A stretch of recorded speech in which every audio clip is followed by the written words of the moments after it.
আমাদের বিএনপি যদি ক্ষমতায় আসেন ইনশাল্লাহ সন্ত্রাসী চাঁদাবাজ জুলুটলারে নেমে আসবে আমাদের আশা এবং বিশ্বাস।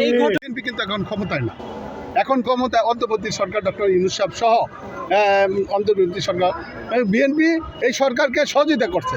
ভারপ্রাপ্ত চেয়ারম্যান তারেক রহমান আমাদের বিএনপির চেয়ারপারসন দেশনেত্রী বেগম খালেদা জিয়া ডাইরেক্ট বলে দিয়েছেন যে এই অন্তর্বর্তী সরকারকে সহযোগিতা করতে হবে।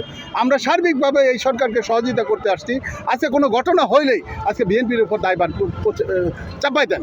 গতকালকে আপনারা দেখেছেন একটা দল নতুন একটা সংগঠন তারা কিভাবে বলল যে এটা বিএনপির সন্ত্রাসী লোকে করেছেন। তারা না জেনে না শুনে হুট করে একটা কথা বলে দিয়েছেন। আমরা চাই তারা একটা সংগঠন করেছেন, আমরা চাই তারা দায়িত্বপূর্ণ একটা বক্তব্য দিবেন এবং সঠিক তথ্য তারা তুলে ধরবেন। এবং আমরা বিএনপি সবসময় চাই এই যে চাঁদাবাজ সন্ত্রাসীর বিরুদ্ধে বিএনপি সবসময় ঐক্যবদ্ধ। ইতিমধ্যে আপনারা দেখেছেন যারা সন্ত্রাসী চাঁদাবাজি করে তাদেরকে দল থেকে বহিষ্কার করবে। প্রশাসনের ভূমিকা আপনি কি বলবেন? আমরা প্রশাসনকে আমাদের আহ্বান জানিয়েছি, প্রশাসন তাদের দ্রুত তাদের এই ফুটেজ নিয়ে দ্রুত তাদেরকে গ্রেপ্তারের আহ্বান করার জন্য আমরা প্রশাসনকে বিএনপির পক্ষ থেকে আহ্বান করেছি। আমরা আশা এবং বিশ্বাস করি প্রশাসন খুব দ্রুতভাবে যদি এই সাংবাদিক তুহিন ভাইয়ের অপরাধী গ্রেপ্তার না হয় তাহলে সাংবাদিকরা সোচ্চার হয়ে যাবে এবং আমার মনে হয় প্রশাসন এটার জিরো টলারে নেমে যাবেন এবং সাংবাদিক তুহিন ভাইয়ের হত্যার যে সন্ত্রাসী অচিরে গ্রেপ্তার হবেন। আমার পরে গাজীপুর হচ্ছে সন্ত্রাসের জন্য এবং চাঁদাবাজের জন্য একটি চিহ্নিত জায়গা। আমরা এই গাজীপুর শহর এর আগেও ছিল, এখনো রয়েছে। এটা আসলে পরিবর্তিত হবে কিভাবে? আপনাদের পরিকল্পনা কি গাজীপুর শহর? ইনশাল্লাহ আগামী দিনে যদি জনগণের ভোটে বিএনপি নির্বাচিত সরকার গঠন করে, দেশনেত্রী বেগম খালেদা জিয়া আগামী দিনের রাষ্ট্রনায়ক দেশনায়ক তারেক রহমানের নেতৃত্বে যদি বাংলাদেশে বিএনপির ধানের শীষের প্রতীকে যদি জনগণ ধানের শীষে রায় দেয়, ইনশাল্লাহ আশা করি বিশ্বাস করি আমরা এই দেশটাকে সুন্দর এবং সুযোগ সফল শহীদ রাষ্ট্রপতি জিয়ার 19 দফা এবং তারেক রহমানের 31 দফা ভীষণকে ইনশাল্লাহ আমরা বাস্তবায়ন করব।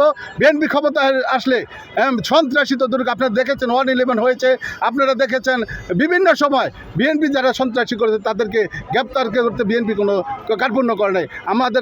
আমাদের বিএনপি যদি ক্ষমতায় আসেন ইনশাল্লাহ সন্ত্রাসী চাঁদাবাজ জুলুটলারে নেমে আসবে আমাদের আশা এবং বিশ্বাস। এই ঘটনায় সংশ্লিষ্টতা নেই এই বিষয়ে স্পষ্ট দুই এক লাইন যদি বলেন। ইনশাল্লাহ আপনারা আমাদের বিএনপি সাধারণ সম্পাদক মঞ্জুর রনি সাহেব বলেছেন বিএনপি এবং আপনারা দেখেছেন, আপনারা তদন্ত করে দেখবেন এই ঘটনার সাথে বিএনপি কোনো জড়িত কিনা। বিএনপি জড়িত থাকলে দল তার বিরুদ্ধে অবশ্যই শাস্তি নেবে, কিন্তু বিএনপি জড়িত না, বিএনপি কোনো কাজকর্ম করে না, এই সরকারের সহযোগিতা বিএনপি কোনো সরকারে নাই আজকে বিএনপির বিরুদ্ধে। কারণ কি কারণে? বিএনপি একটা বড় দল, আগামী দিনে নির্বাচন হলে ধানের শীষের পক্ষে গণজাগরণ হইবে।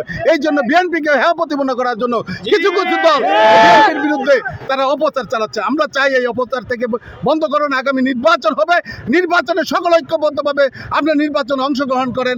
দল এই বাংলাদেশের জনগণ যাকে ভোট দেবে তারা এই সরকার গঠন করে আমরা এই দেশটা যাতে সুন্দর সফলভাবে প্রতিষ্ঠিত হতে পারে, আমরা সকলে যাতে ঐক্যবদ্ধভাবে থাকতে পারি। সকলকে ধন্যবাদ।